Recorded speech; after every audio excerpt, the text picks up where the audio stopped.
So you're somebody that owns real estate, or you wonder what happens when the market is so hot, and those who own real estate, what decision do they make or should they make? Right now, everybody who's watching this, you know that the housing market, house prices are ridiculous. You know how expensive they are. You know how much demand there is. You know how little supply there is. So if you have a house or two or three, and you got yourself some assets, you know that those assets that you own are up in price. And you know that the value for them has doubled, tripled, has went up 10%, 20%, however much at minimum if you at least own them before this craziness happened in this market. So you're wondering right now, with having these assets, should I sell it and cash out, take myself 50K, 100K, 200K profit on that single house? Or should I just chill, keep on renting it, enjoy the extra equity, and not do anything? In this video, I'm giving you guys the answer, so stick around. Now, for those who are watching this video, if you get any value whatsoever, please don't forget to hit the like button. It's for free, and it's real quick. Now let's get started. So I helped one of my clients purchase a house for $639,000. And this was about a year ago, plus or minus, maybe 8 months, 9 months ago. And this house that was purchased for $639,000 was a gorgeous home. It was double staircase. When you open the double iron doors in the beginning, in front of you is double staircases on the left and on the right. In the middle is the foyer, and like you can go under from between the stairs to the living room. On the left is another living room and dining room, and on the right was an office space. Hopefully that gives you a vision. Top ceilings were about 20 feet high. It was stunning. Now this house was purchased in the Texas area, in Dallas, Texas, where I live. So this same exact house somewhere else would probably be in the millions. This was for $639,000. It was built in 2020 also, so it was new construction. So when we bought that house, it was in 2020 and the price was a bit more expensive than normal. If he wanted to, he could have waited for that exact spec, 2-3 years older, a house that was 2-3 years or older, and he could have got it for probably $550, $560, $570. He didn't want to wait. He wanted it brand new. He loved the area, so he moved forward with this house. 1 month ago, he gives me a phone call and he says, "Hey, Karam, look what happened. Somebody came and knocked on my door." Literally door knocked his door. And when he opened the door, they started to chat about the house, and that person was a buyer saying that, "I'm interested in your house, and if you wanted to sell your house, I'm willing to give you a price of $850,000. Now, I don't know about you, but we're about to do some math right now. So we have a house that he purchased for $639,000. He then got an offer for $850,000. The difference, guys, is $211,000. This was a month ago. He purchased the house about 8 months ago, plus or minus.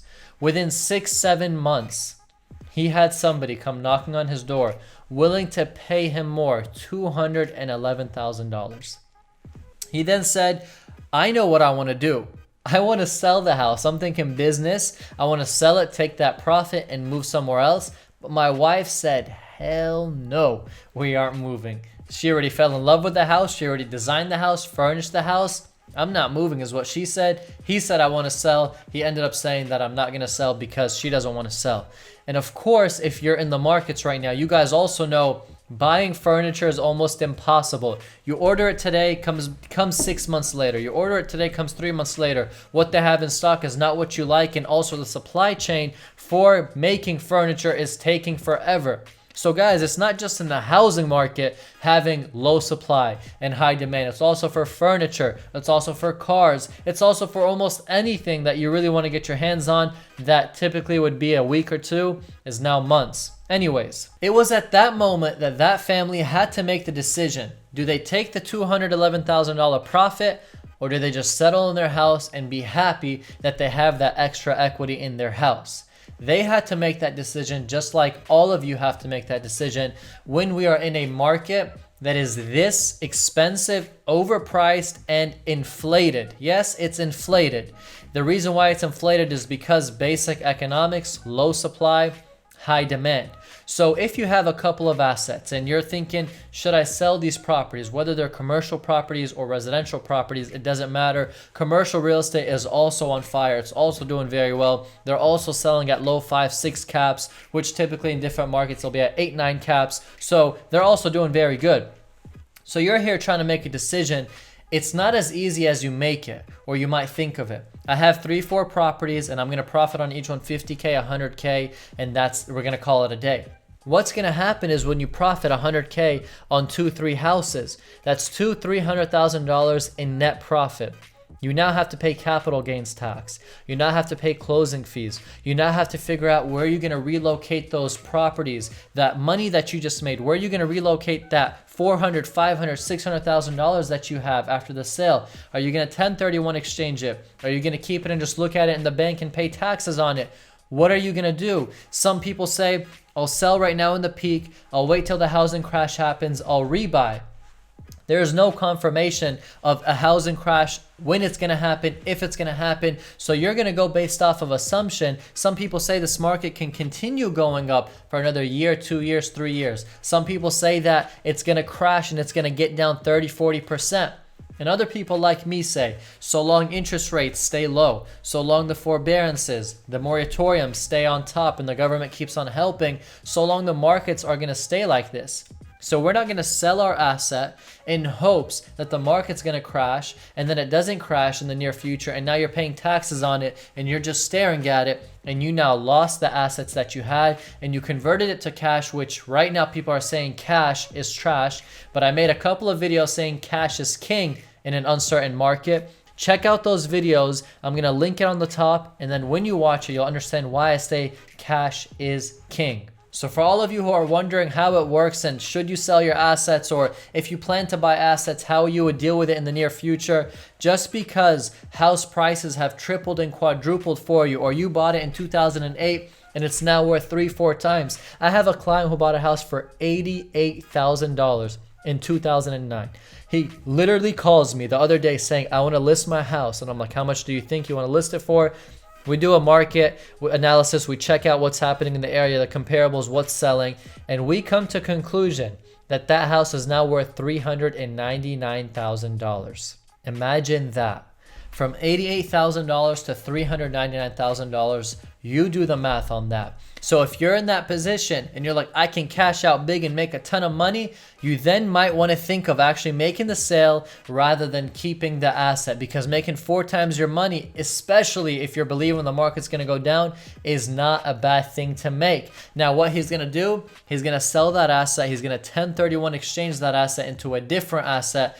But keep in mind, you might be thinking if you're selling in a hot market, then you're going to also have to buy in a hot market.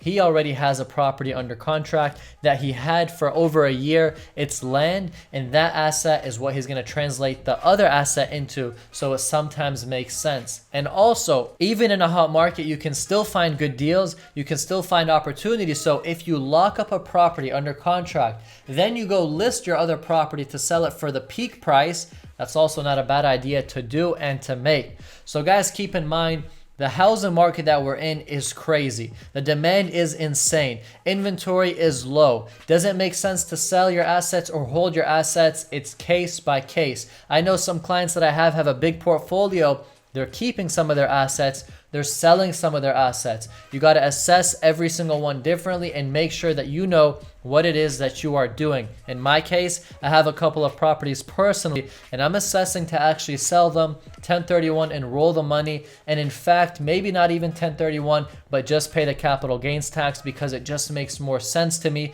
to clean up the portfolio, reposition it, and move it elsewhere. Anyways, guys, I hope this video made sense for you. I hope you're staying safe out there. You're having a great Memorial Day, because today is Memorial Day. And most importantly, you're cooking your steak medium well, a little bit to the well done side, and you are enjoying that big fat tomahawk steak. And when you're eating it, make sure that you either have French fries on the side or baked potato on the side with sour cream and a lot of cheese so it melts right in the middle. A little bit off topic, guys, but enjoy your Memorial Day. Thank you all so much for watching. Like the video if you enjoyed it, and subscribe. I upload 3 times a week. Anyways, I'll see you all later, and I'm out.